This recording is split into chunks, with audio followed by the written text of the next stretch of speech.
very warm welcome to all of you. We have a very special guest today with us, Dr. Deepak Paramshivan. He's coming all the way from Edmonton and he plays several instruments. He's a vocalist and we are blessed to have him here. A very warm welcome, Dr. Deepak. Thank you. I would like to begin our conversation with how your journey into music started. My father is an eminent theater personality and composer. उनकी south Indian movies में बहुत बड़ा योगदान है और तो उन्होंने मुझे बचपन में he started teaching me the Carnatic classical music and he gave me exposure to all genres of music because he was involved with the dance. So he taught me the dance music, Bharatanatyam music, and he had learned Hindustani music from an ashram in Gadag when he was small. So he taught me some compositions in Hindustani, exposed me to Bollywood music. He's a big admirer of Mohammad Rafi Kishore and that era of music. What's your father's name? Sorry to interrupt. Oh yeah, his name is Paramshivan. Okay. So Yes. that's my second name. So Okay. So he gave me an overview of Indian music. So it all started at home. How long have you been playing sarangi and who's your guru in sarangi? I started learning sarangi in the year 1998 from Sri Fayaz Khanji of Dharwad, and later on I went to Pandit Ram Narayanji, Padma Vibhushan, the Bhishma Pitamaha of sarangi, and then from late Pandit Dhruva Ghoshji. Okay. And you play other instruments too. What are those other instruments that you play and who have you learned them from? I play the Mysore style of Veena. So my guru is Vidwan D. Balakrishna, who's the son of Mysore Doreswami Iyengar, who's a doyen of Mysore style of Veena. Wow. So you live in Edmonton and you are learning Veena and sarangi from these stalwarts. So how like do you take online lessons or how do you Well, take lessons? I had a very rigorous training for many years. So then I became a performer. Now I go for brush-up lessons or to have an intake, how do I put it, some kind of a profound discussion with my gurus back home. Currently I'm learning from Pandit Nayan Ghoshji as well. And in order to broaden my horizon, to enrich vocal compositions, which is very important because sarangi particularly is very close to human voice. So it's very important to know the vocal repertoire. So I'm learning taking vocal lessons from Pandit Prasad Khaparde, who's the senior most disciple of Ustad Rashid Khan. Wow. So you have several gurus. I have several gurus. I usually put it as, I'm pedagogically very, very promiscuous. So I've been with too many gurus, learned too many things. All because of sarangi, I would say. It all finally goes back to and it sarangi. sounds so beautiful. We just heard you with Anindita ji and it was just very profound and amazing, and how you were just effortlessly playing. Thank you. Just listening to the you had not played with her much, so That's just right. listening to that and you were just playing by ear. It was amazing. So Yeah, that's something congratulations. every sarangi player would do, I would say, because sarangi, as I said, is very close to human voice, and without a rigorous vocal training, you won't be able to play the sarangi. Tell a little more about the technicalities of sarangi and how should one, to our viewers who are not aware of this instrument much, tell us more about the technicalities of Oh yeah, sarangi. so there are many theories about the origin of this instrument. Some people say it was invented by Ravan, the demon king Ravan, and there is an instrument in Rajasthan called Ravan Hatta, for example. So I don't want to talk about the history of the instrument. There are, as I said, various theories, and some people say it came from Persia and so on and so forth. But yeah, the most recent design looks like this. It has 3 main playing strings made of gut, and it has 37 sympathetic strings. So altogether you need to tune 40 strings. before you start playing the instrument. And so that itself is a big part of the training, how to tune the instrument. Yeah. And it's extremely difficult because you need to know all the frequencies here memorized when you tune the instrument. You need to exactly know where Re1 is, where Re2 is, and so on. And it's also one of the most difficult instruments because it's played with the cuticle beneath the nail. Unlike other instruments, you don't use the skin. It's played with the skin beneath the nail. Oh wow. Yeah. So it must be painful also. It is. It's very, very painful in the beginning, and slowly it'll become tough. And but yes, still every time you play it's always painful. So my guru always said, the pain that you feel is what is getting transformed into the emotional pain of the people. When they listen to it, it has a melancholic sound. It has a very, very plaintive and soulful sound. That is true. So he always used to say it's the pain that you are feeling, you're actually sharing it with the audience. That is true. You are a doctor by profession, like not a medical doctor, but Not the one that saves life. But you have a PhD in some other subject other than music. So tell us about that. I have a PhD in energy and climate engineering. So I spent a lot of time traveling across the world. I was in Europe, I was in the USA, I worked in South Korea before coming to Edmonton. So I joined Edmonton at the Department of Mechanical Engineering as a postdoctoral fellow scientist. I was working for about a year or so, and then I decided to take a break and pursue my second PhD in music. Wow. And how are you finding that? And have you found teachers there or professors there who are helping you in? Oh yeah, my supervisors, Professor Michael Frischkoff and Professor Regula Qureshi, they are authorities in the field of ethnomusicology. So they are helping me with my dissertation. And after I joined the department, I took lessons in Western classical music. I sang for the university choir, and I learned Western composition.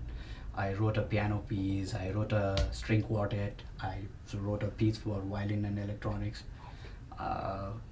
It was one of the most enriching experiences. I learned acting from the greatest of the acting teachers, Professor David Barnett and Professor Michael Kennard. So it's been a very, very, I would say this is the best phase of my learning life. Wow, that is amazing. And how do you find time to do time and energy to do so many things, and yet assimilate it all together and practice what you're doing? It reminds me of an old saying, know something of everything and everything of something. So that everything about something, I am after sarangi. And of course, whatever else I learn, I'll somehow make sure that it is helpful to me in some way or the other. For example, in acting, I was taught how to improvise and how to trust my impulse. So I use the same principle while I'm performing the sarangi and so on. This is amazing. Do you take lessons or do you do any work which would help the younger generation get more interested in music and classical instruments such as sarangi or veena or even vocal? I do a lot of collaboration. I play for the Edmonton Transcultural Orchestra and World Music Ensembles.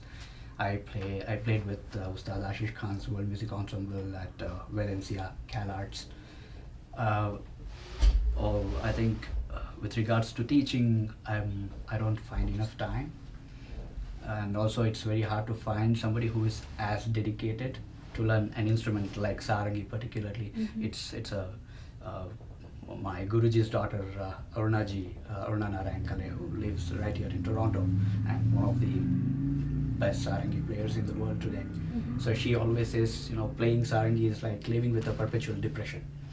So unless and until you are willing to live with a perpetual depression, because you tune the instrument here and you just move to the next room and it starts sounding different. It's such a sensitive instrument and also so difficult. So you need to be prepared to embrace failures, successes. You should really live a life of a yogi to play the sarangi. So if you're not willing to invest as much energy and time, so it's not worth it. So who do you have in family who support you in this journey?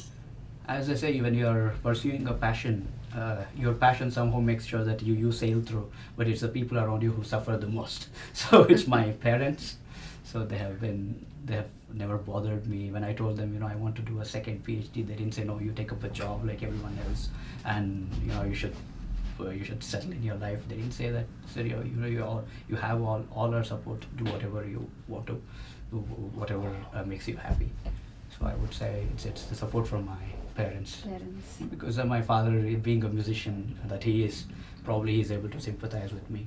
That's and my right. mother is an academician, and now that I have a PhD, she is quite confident that if anything goes wrong, I should still be able to find a job. That's beautiful. And like what brought you from Edmonton to Calgary? Oh, it's the Sufi concert yesterday and today with Anindita Haji. So I was asked to accompany her. How did you find the connection, and did you know Anindita ji? No, I have never met her before, nor did I know of her. What's his name? This gentleman, Harjit ji of Sarbakal. So he invited me. He called me and said, "Would you be interested to accompany?" That's I said, amazing. "It's okay." That's amazing. So you know what? I just love that I'm learning so many things from you, and we would like to continue this conversation for some time later. Is there any message that you want to give to the younger generation? That's a tough question. I can't give a message, so to say. I would Speak your heart out about music, your passion, just anything that has, resonated with you and that has lived with you. Just give me a moment. Let me Sure, think about it. absolutely.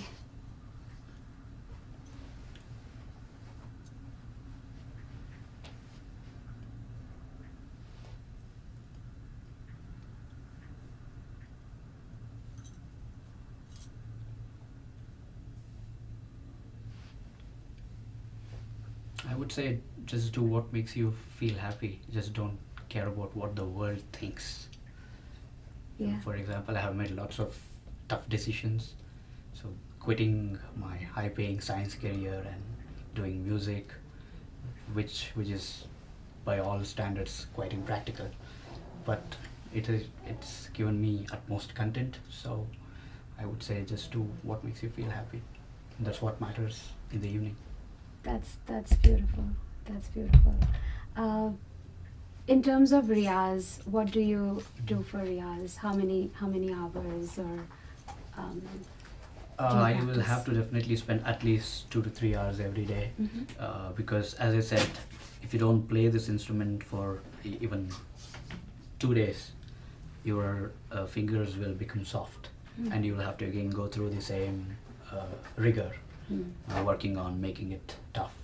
So, as they say, if you just stop practicing it for 2 days, if you run away from the instrument for 2 days, the instrument will run away from you for 100 days, they say.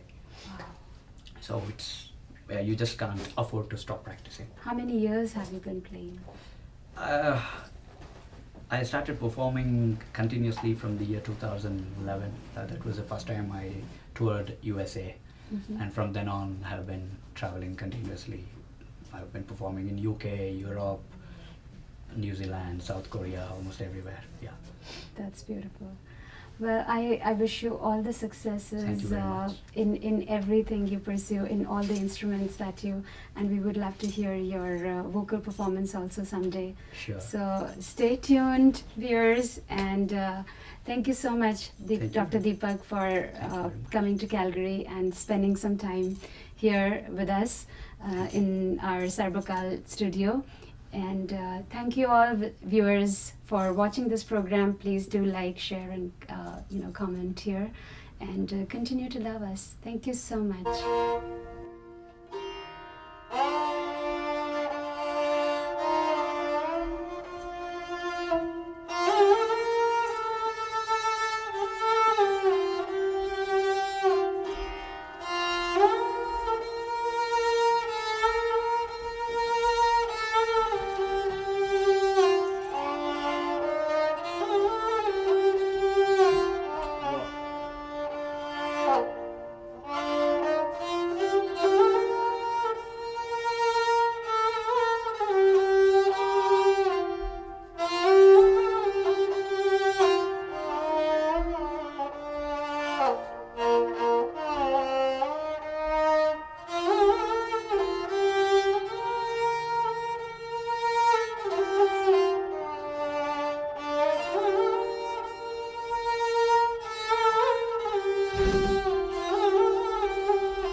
Wow. Kesaria Balam, Padharo Hamaरे देश.